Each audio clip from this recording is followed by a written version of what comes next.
Council of Global Affairs, and this is World Review. We're going to look at news around the world. Lots of things to talk about.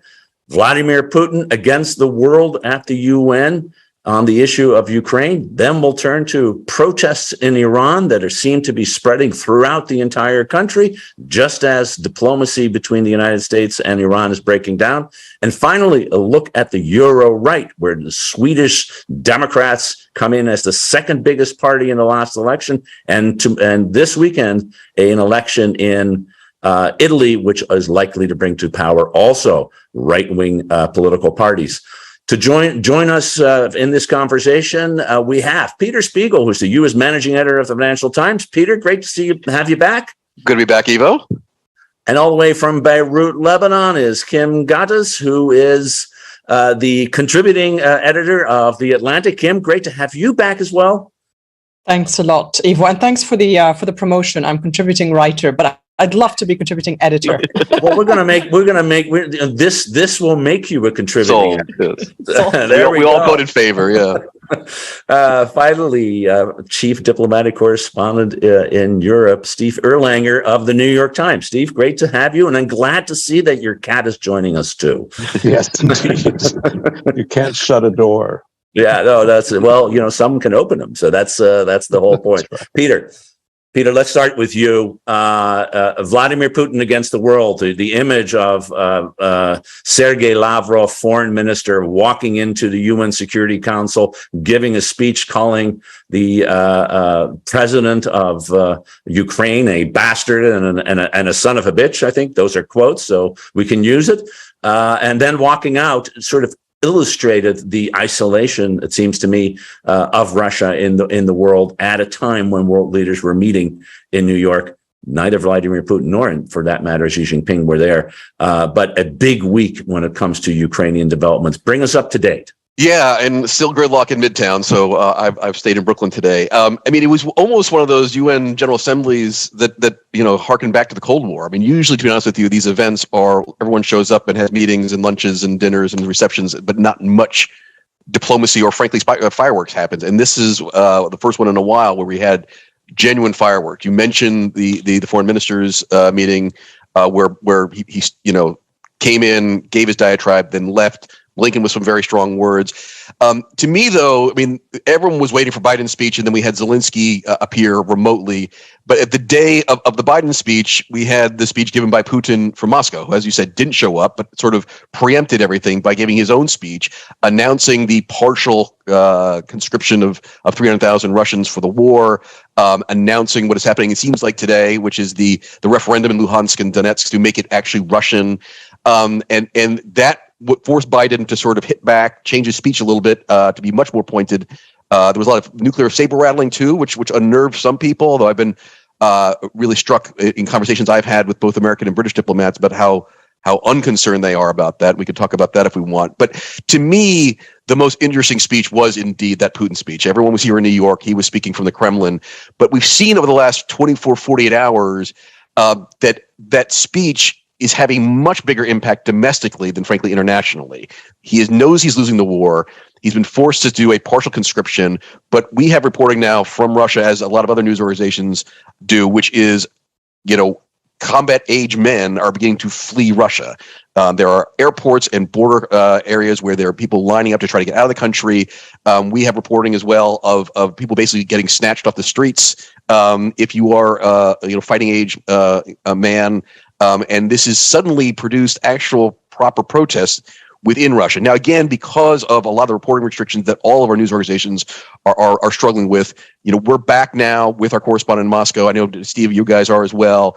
But it's been hard because of the danger a lot of reporters are in through some of these national security laws. So we don't have a full picture of how there is unrest within Russia about this. But it's been interesting to me that for a long time, by defining this as a special military exercise and not an actual war, Putin was able to sort of keep it out of Moscow, keep it out of St. Petersburg, keep it out of the mainstream of Russian society, and allowed them to pretend that there's nothing really happening, don't pay attention to what's going on in Ukraine. And suddenly, a real sign of weakness, I think, a sign that he has to, in some ways, kowtow to the hard right, which thinks he is not fighting the war properly, and that's why they're losing, but also has to worry about domestic unrest now because of having told the Russian people for months now that this is not something you have to worry about.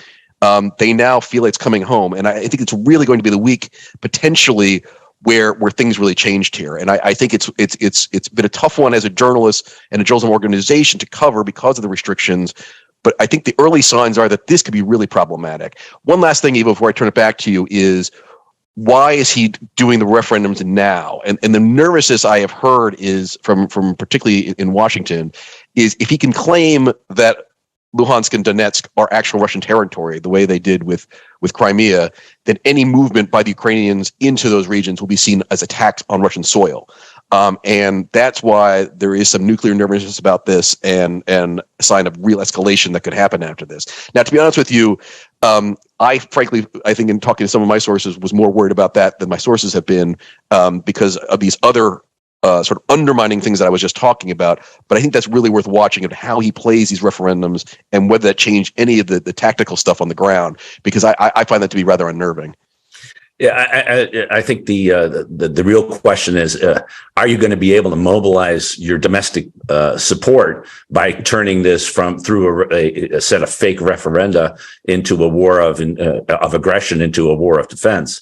I don't think. To be honest with you, I don't think they're going to mobilize national support on this. The other thing, again, talking to sort of Pentagon people, is they don't think there's actually any benefit to the Russian military to starting this now. Because first of all, you're going to have a very unmotivated, conscripted army. It's going to take months to get them trained up. Originally the orders were for basically retirees, veterans who had been in the military to come back up. It now looks like they're going much more widely than that. So they're picking up civilians to press them into the military. These are not going to be motivated soldiers to begin with.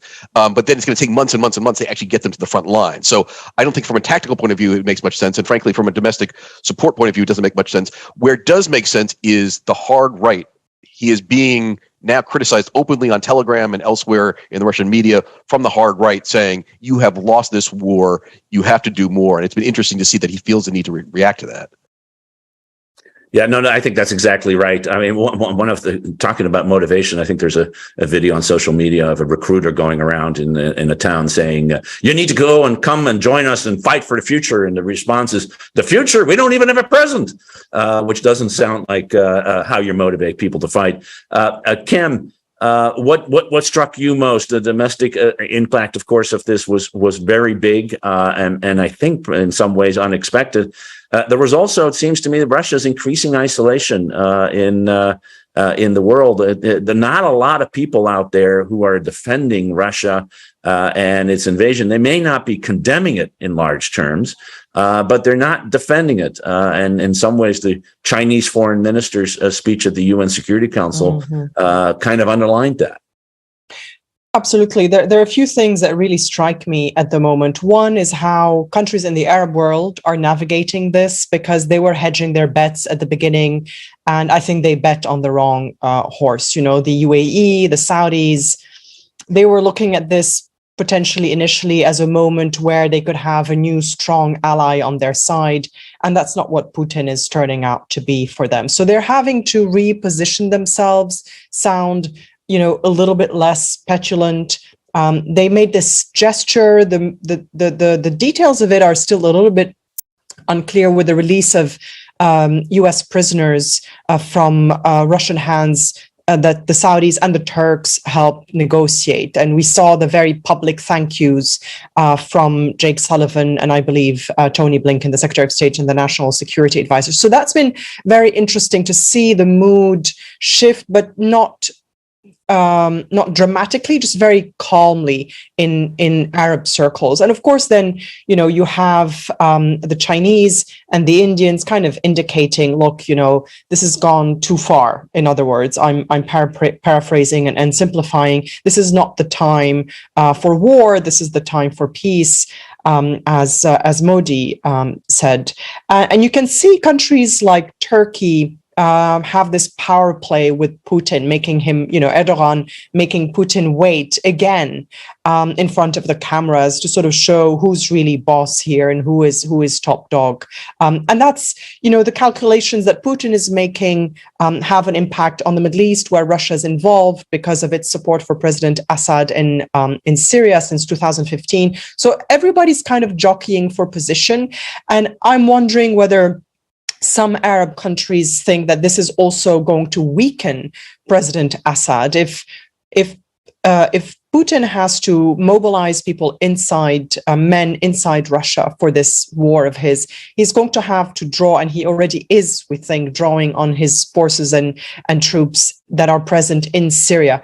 That's going to cause a change in the equilibrium on the ground in Syria. That's going to make Iran, and we'll get to that in a moment, think as well about what it needs to do to maintain its ally Bashar al-Assad in power. But that's going to provide possibly an opening for Arab countries to rethink how they engage with Assad. Perhaps he's going to be in a weaker position and they can re-engage with him from above rather than as a strong man who's got the Russians behind him. But I have to say, the other thing that really strikes me when I look at people fleeing Russia, when I look at people getting on planes, trying to get out, it just is always important for me as a journalist, and for all of us, I think, who have these conversations, to think about the real impact on the people, and to sort of think about how devastating it is for Russians to be going through this. Of course, for Ukrainians, I mean, that's where all the focus has been, but we forget sometimes what it's like for Russians, what they're losing. And that's what really struck me. I find that devastating. I've been through war in Lebanon. There's, devastation around us in this region. And whether it's how much Ukraine has changed and will never be the same again, or what Russians have lost out of no fault of their own, except those who support Putin willingly and openly. I find that really painful to watch unfold. I find these scenes really devastating. Ivo, can I just jump on something that Kim said, because I think it's worth reiterating. I mean, you mentioned the isolation here in New York at UNGA, but I think Kim points to something that's actually even more important, which is this Shanghai Cooperation Organization meeting, which was last week before last, where Modi came out and basically said, stop it. And although she didn't say anything, Putin came out of the meeting afterwards and said, we understand the Chinese aren't very happy with us right now. Those were the two allies. And I think because they're losing the war, both of them are now recalculating. Now, Modi also has domestic problems, given food prices and inflation that is caused by the war is really undermining his support domestically. But to me, that was a bit of the more the moment than anything that happened here in New York, that heads of state level, they clearly sent the message to Putin to stop it. And you rightly said, Ivo, that they are now isolated from even their closest allies in that regard, I think. Yeah, stop it. But Steve, he's doubling down. And so talk about that and comment on this, but also reflect on how the Europeans are looking at this, because part of this is about trying to weaken and divide the West, maybe backfiring in some ways. Well, first of all, I think we exaggerate the importance of Putin's speech. I think we're exaggerating the protests. I think we're getting too optimistic about everything cracking. I think the war is going to go on for months and months and months. Putin, yes, he's going to bring these people into the army. It's going to take a while to train them, but they're basically going to be there to hold the ground. Because one of the things that's quite clear is he doesn't have enough troops in Ukraine to hold the territory that he even has. Now, I agree he's looking poorly, but I don't see a sign that the people around him are about to pull him down. His speech was the same old speech, frankly, which was that this is not a war of aggression, it's a war of defense, that NATO is trying to attack us and our Russian world and pull Ukraine away from us. That's not a new theme. He's been saying that for 8 months now. Now, he seems to believe it.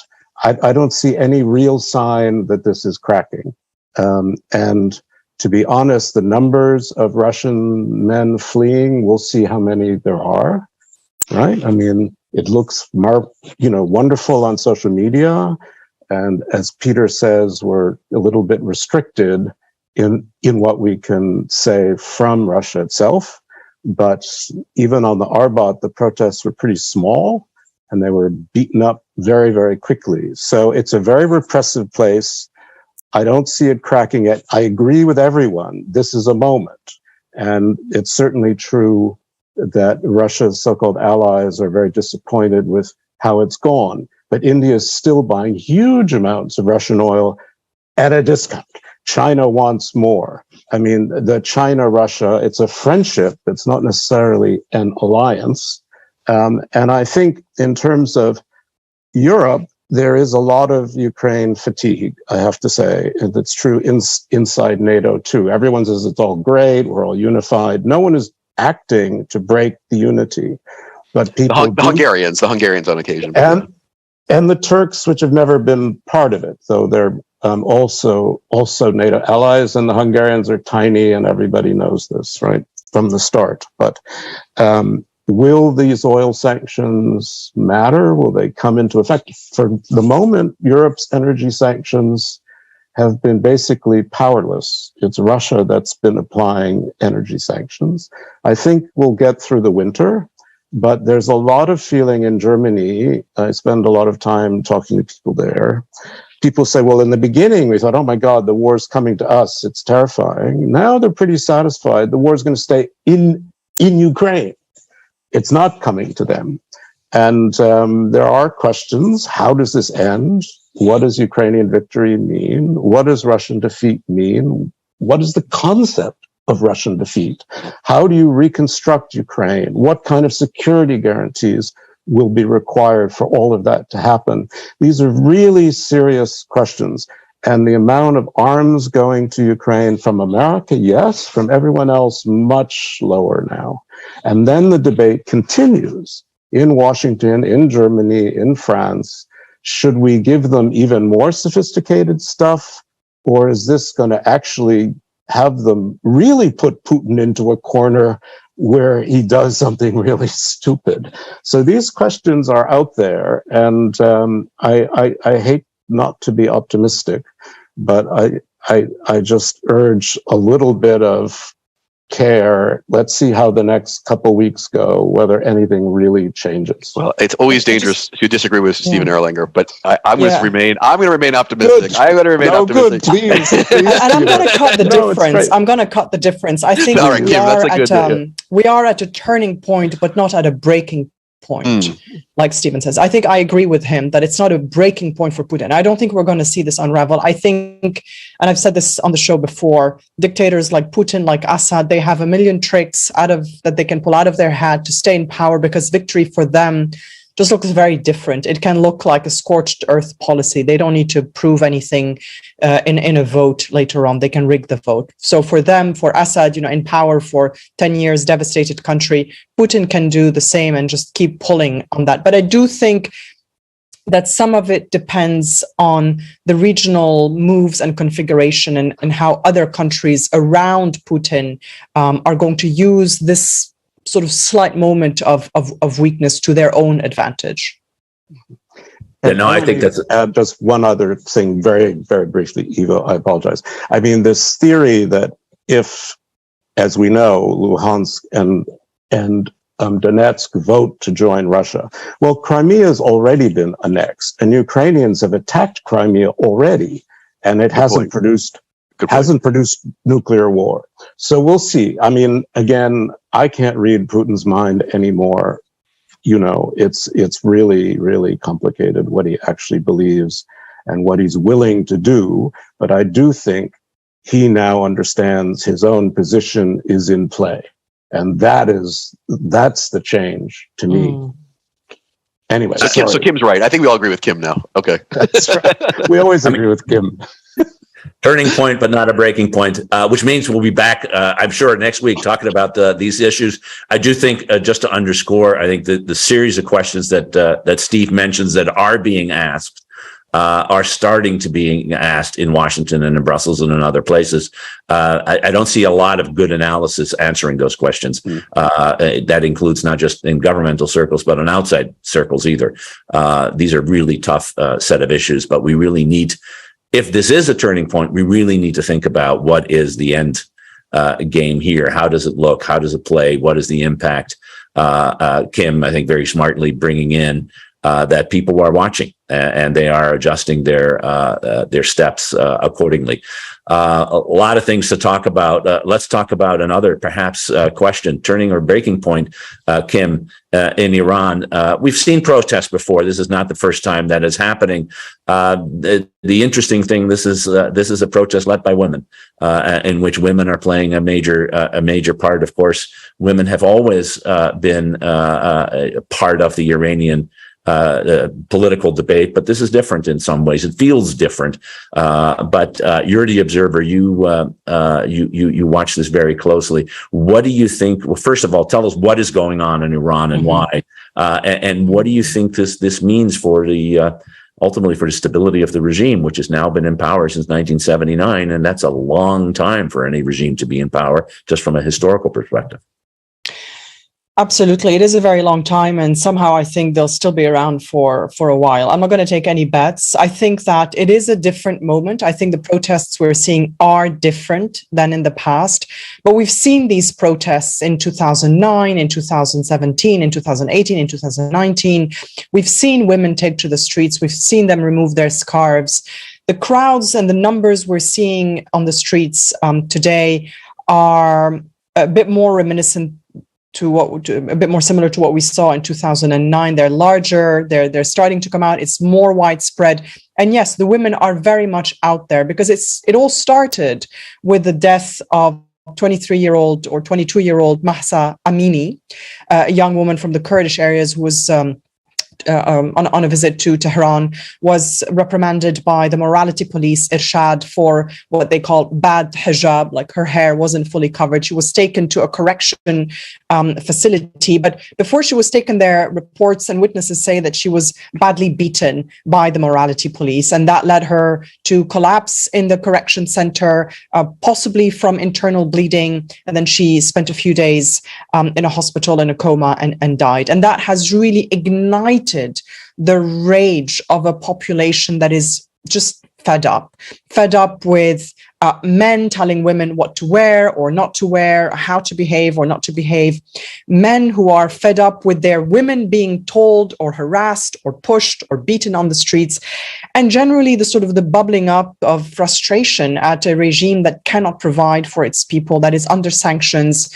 frankly, for its own faults, its inability to come to a deal on the nuclear negotiations as it re-engages with the Biden administration on this. It's very clear that everybody's put the blame on Iran because they keep moving the goalposts and coming back with more demands. So these protests that we're seeing are incredibly powerful to watch. I always remain very cautious about what they're going to lead to, because this regime still has a lot of killing in it, a lot of killing that it can do to ensure its survival. I don't think we've seen the backlash yet. I think we're seeing the regime allow some venting before they clamp back, before the backlash comes in. And what it is, it's as I said, it's not about a piece of cloth that women are protesting about. It's about the identity of Iran, about a society, the identity of a society. They're not just rejecting the piece of cloth, because you have women now out on the streets as well, protesting against the morality police, even though they want to be veiled. It's about choice. It's about identity. It's about this not being mandatory.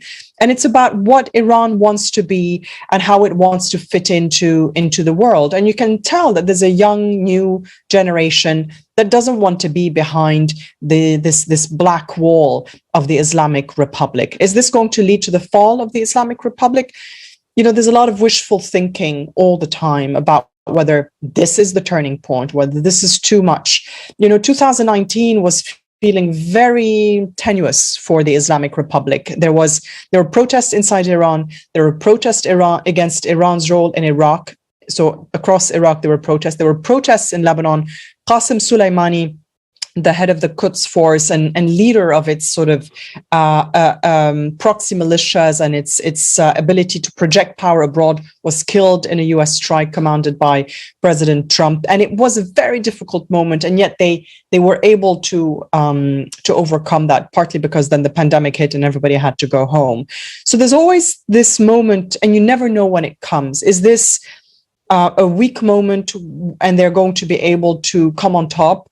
Or is this really the turning point where everything's coming together and they're under pressure from all sorts of points? You know, when the Shah fell in 1979, no one really expected that he would fall at that moment. And then suddenly it happened. Protests had been ongoing for a year and a half already, and they were sustained, etc. And then when they lost other kinds of support, that's when the Shah himself decided he didn't want to, kill his own people, and he got on a plane. This regime is quite different, and the current president of Iran is quite different. He's known as the killing judge, so he's got a reputation for being very harsh, for having ordered the murder of prisoners in jail in the 80s, and he's the one who's re-emphasizing the need to wear proper hijab. And so that's fueling that resentment and that bubbling of rage that we're seeing erupt now. Kim, can I just ask you about that particular point? Because you mentioned that you think the regime is sort of letting a little bit of the steam out, letting it happen for a little bit. There's another interpretation, which is I have found it, not being an expert in Iran, but that they've kind of struggled to respond. In other words, I mean, he is still here in New York, had some meetings, canceled some meetings. He's traveling back, yeah. Canceled some press release. Like, it was a very haphazard, appearance here in New York. And then also you have the supreme leader, Khamenei, who's also health issues. You mentioned Soleimani is gone. I mean, it does seem like the regime itself is in some ways struggling to respond. And I just don't know if you think that any of that has to do with the personalities involved and the slightly, both for health and military strike reasons, a leadership that may not have all its people in place right now. I think you make a lot of great points, Peter. Those are all important points to keep in mind. They're valid, they're accurate, it's an accurate read. I always remain cautious and I try to avoid wishful thinking because of the impact that it has on Lebanon, on Iraq. Again, I don't want to sort of repeat myself and say it also depends on, what other countries are going to do. Are we suddenly going to see more protests in Iraq against Iranian, pro-Iranian militias in Iraq? Are Iraqis going to say, because they've been protesting against Iranian influence in their own country for a while now, are they going to seize that moment and make it even more difficult for the Iranian leadership to hold the fort internally and externally? Are we going to see renewed protests in Lebanon? Are political parties in Lebanon going to think, wow, well, this is a good moment to squeeze Hezbollah and impose our choice for a presidential candidate? We have a presidential election that is due any minute, which the Iranians are probably going to want to delay because they want to be able to have a say. But now they're not in a position to impose anything. So everything you mentioned, the fact that the economy's in tatters, the sanctions ongoing, the deal isn't done, Qasem Soleimani is gone, Khamenei is in poor health. They want to make sure that his son can take over. Ibrahim Raisi is a killer and an odd character. All that means that it's a really difficult moment for Iran. And yes, they are maybe struggling to respond, but I never doubt their capacity to come back out fighting. Steve, the question whether, one student of the region and have spent a lot of time thinking about this, but also it's notable that there's a lot of silence in Washington and Brussels on this happening. And I remember in 2009 when there were the major protests over the election outcome, Obama was also very silent, and there was a lot of criticism of the U.S. that it wasn't siding with the democratic protest, or what was seen as democratic protest. I don't hear that debate in the same way as I did in 2009. Maybe it's just a little early. But there's a lot of people who think that what's happening here is an opportunity to say something or maybe even do more? Or is this a decision that said, no, actually, if we become involved, which is partly why Obama didn't, we become the issue as opposed to the issue being the protesters on the street? How should we look at this? I think more reactions coming. The Europeans have reacted, in fact. Women's rights is a big issue, right? And so it's not just about Iran, it's about gender equality, it's about repression, suppression. I mean, I covered the Iran Revolution. I was there when the Shah left, right? So, gradually, then suddenly, fine. And, he probably didn't get enough credit for not cracking down, kind of like Gorbachev didn't get enough credit for not cracking down in the Baltics. But what took its place, I think, surprised everyone, certainly surprised me. It was a great lesson as a young journalist. I thought the merchants would win, the bazaris would win. Instead, it was the clerics. And right now, as Kim and Peter both said, you have a leadership transition. The supreme leader is the supreme leader, and he's not considered the brightest bulb in the chandelier, but he's very anti-American because of the revolution, because of Trump pulling out of the deal, full of mistrust. We don't know who will take his place, and that person may decide the fatwa against nuclear weapons is no longer valid. I mean, there's a lot of influence a new leader will have. So I think of it as a time of transition, and probably the government struggling, as Kim says, to figure out quite what to do. It's certainly, as you've said, it's cracked down before, and it will crack down again. But what fascinates me is the Iran nuclear deal, which seems to me basically dead in the water. No one wants to say it. It's a nice creative fiction at this point, but Iran has 3,800 kilograms of highly enriched uranium. They're supposed to have 300 under the deal, right? And some to 60%. They've invested hugely in these advanced centrifuges, which are banned under the deal. It's very hard to see an Iran now saying, "Oh, you're right, let's return to the deal." It's just, I just don't think it's really going to happen, and that's dangerous because the Israelis will be very anxious, the Americans are anxious. I mean, I'm very worried somewhere along the line we're going to have a form of new war in the Middle East, which nobody really wants, right? And then Lebanon gets clobbered because Hezbollah will fire rockets into Israel, which can reach almost to Gaza, right? I mean, it's going to be horrible. So I hope it doesn't happen. God, Steve, today you're like the merchant of doom. Like, what happened? I know. Exactly. Well, I've been writing about the war for 7 months. I'm going to say one thing. I don't think we're looking at a war scenario. I think I agree with Steve that no one's going to declare the nuclear deal dead, although everyone's kind of alluding to it. Yeah. I think that I sense a lot less anxiety than Steve seems to in Washington about the fact that this deal is not happening. I'm finding officials I speak to sounding rather, well, whatever the deal.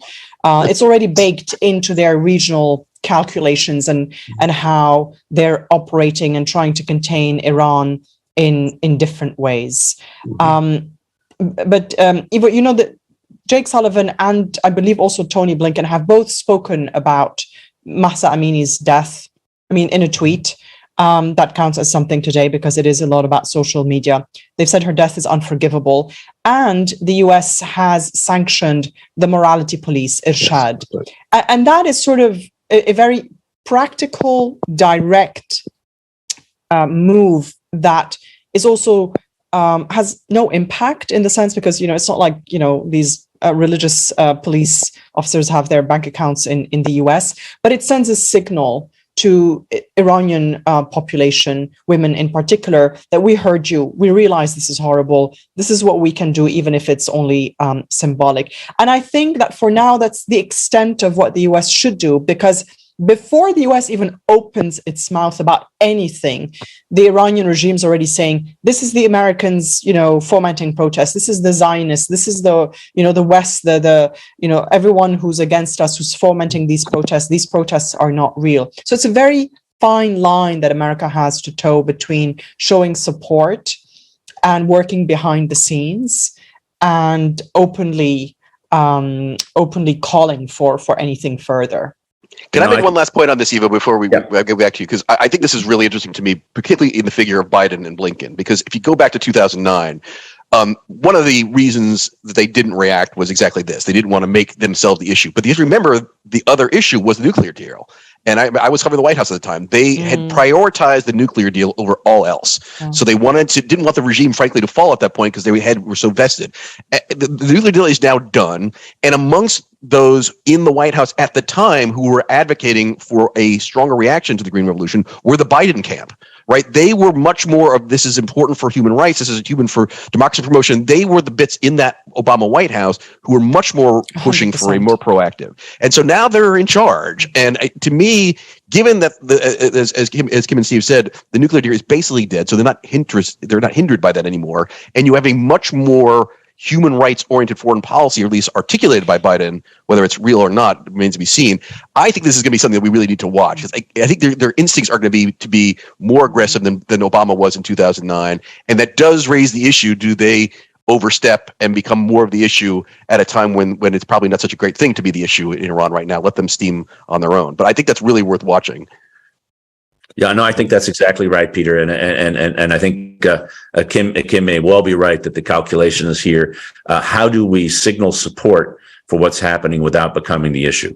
And that's a very, very fine line for them to draw. And it's one thing as those who've worked in the administration or those who reported it, it's one thing to be on one side in the debate when you're not in charge. It's quite another thing to be in charge and then having to make those decisions. And we see that play out in a whole bunch of areas. In Afghanistan, of course, it played out the other way. We were in charge. We're going to do what we said we were going to do, and that was a year ago. We have a few minutes left, and I really do want to come, Steve, to what's happening in Europe politically.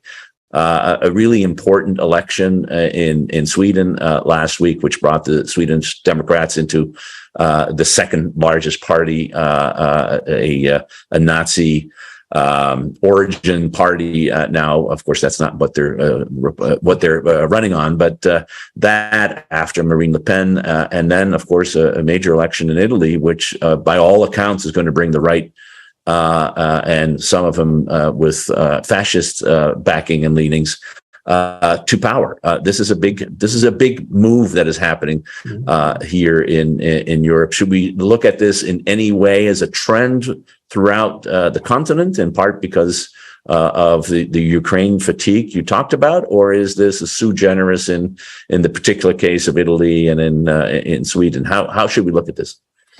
I think it is a trend. It's been happening for some time. It's been happening in the Nordics for some time, Norway, Denmark. I mean, in a way, Sweden was slow. Finland, you had the True Finns, you had the Danish People's Party, you had the Progress Party in Norway. And in the end, what's been interesting is they've moved everyone else to the right, which is what they do, and then they somehow get normalized. And that's what's been happening. And that's going to happen in Italy too, which is really fascinating. So why is this happening? Lots of people have different views, but some of it is simply the failure of the center right to deliver. Now, that's why the Christian Democrats lost so many votes in Germany, right? I mean, it's why the Tory party has become pretty right-wing, right? I mean, you see these center-right parties moving to the right, partly because in the middle, they weren't delivering.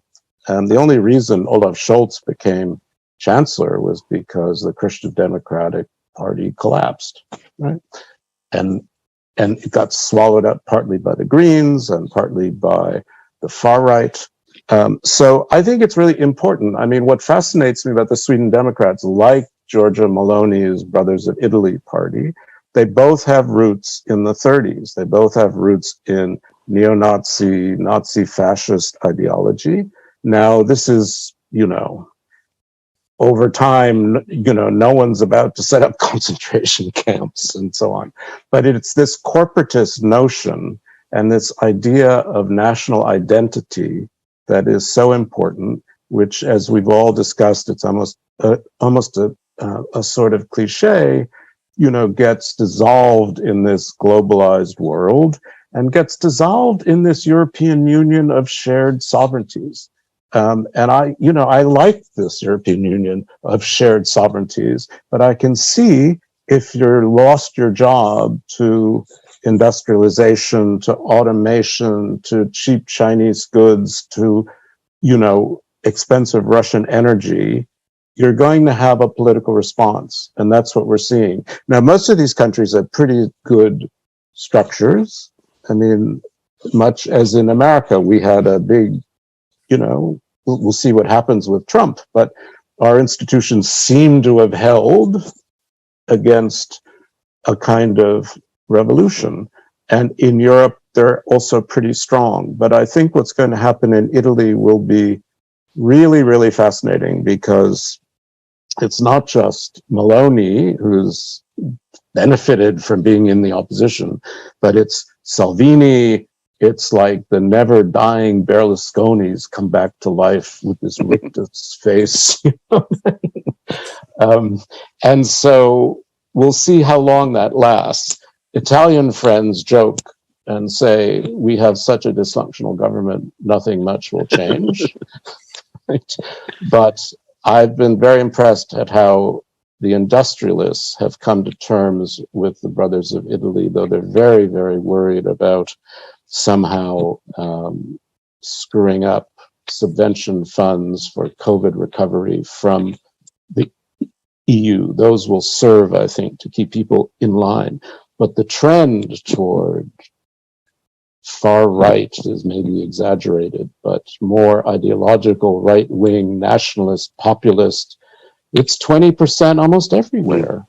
And what will change in Sweden is that they won't be in the government, the Sweden Democrats, but they'll be the power behind the government. And if they keep ostracizing them rather than normalizing them, next time they'll probably be the government. So it's a fascinating moment, I think. Steve, can I just ask you, because as you said, this goes back 10 years, Alternative for Deutschland and Salvini in Italy, and then you had Geert Wilders in the Netherlands. This is a trend that's been going over 10 years. The big difference now, though, is, of course, Russia. And the EU on foreign policy has to act unanimously. Just curious your view as whether the Italian right or the Swedish right or any of these new governments can find common cause with Orban and really gum up the ability of Europe to respond on Russia. Well, it's a very good question from a very good former Brussels bureau chief. Seriously. I mean, people are worried about it. I mean, they're partly worried about the recovery funds, right? And how those goes. The Hungarians, they've kind of put into the naughty corner a long time ago. So, I mean, people are less worried about the Hungarians. The Hungarians are actually compromising a bit, because they always do in the end, in order to get the money. And people are a little worried about Poland, which is having an election before too long, too. What's going to happen with law and justice? Because they're much bigger, they're more important, they carry much more weight. But Italy is a huge player inside the EU. The benefit most people feel for Meloni is, unlike Salvini and Berlusconi, she's not pro-Putin, she's pro-Ukraine, she's pro-NATO, she's basically pro-EU. So, how different she is from Liz Truss, we'll just have to see. But people are worried. I think the sanctions will be okay, but Europe's kind of run out of sanctions to impose on Russia. That's the problem. And the energy sanctions have been pretty weak, I think. The technological sanctions matter over the long run. Those are important. So people are worried. You have your finger exactly on the right question. But as you know, in Europe, there's this general complacency until something horrible happens. Reason to be worried, of course, on whether the unity can last, and I think that's something to watch closely. On the I continue to be impressed by the fact that the unity has lasted for as long as it has, and there is this inertia. It's sometimes, just as we saw in the Ukraine sanctions from 2014, it's just easier to roll them over and continue than to try to change it. And in that sense, I think there's a likelihood to be for continuity. On the other hand, I think the kind of turmoil that you're describing, Steve, as a longer term trend in Europe, where the right is becoming righter, which is, we're seeing that not just in Europe, we see it, of course, in the United States and other places as well. There's a trend to watch because it is merging with nationalism. And it's that piece that may be the most worrisome. Anybody who was a student of the 1930s, as many political scientists of the post-war period are looking at with some disquiet about the fact that nationalism is becoming a defining means for attaining political power. It is in the United States with the America First Union, which, by the way, also back to the 1930s, and we're seeing it throughout democratic societies in the West. And unless there is some viable response and say, no, there's a better way to govern, there's a better way to achieve the goals that we set for ourselves, we're going to be in trouble. And I think that's the debate that's playing out all over the place. Fascinating discussion. Would love to continue this discussion for minutes and hours to go, but we run out of time. Thanks to Steve Erlanger, Kim Ghattas, and Peter Spiegel for a really terrific conversation. We'll be back again next week with another edition of World Review. Until then, bon weekend. Thanks for having us. Thanks, Ivo. Bon weekend. Thank you all.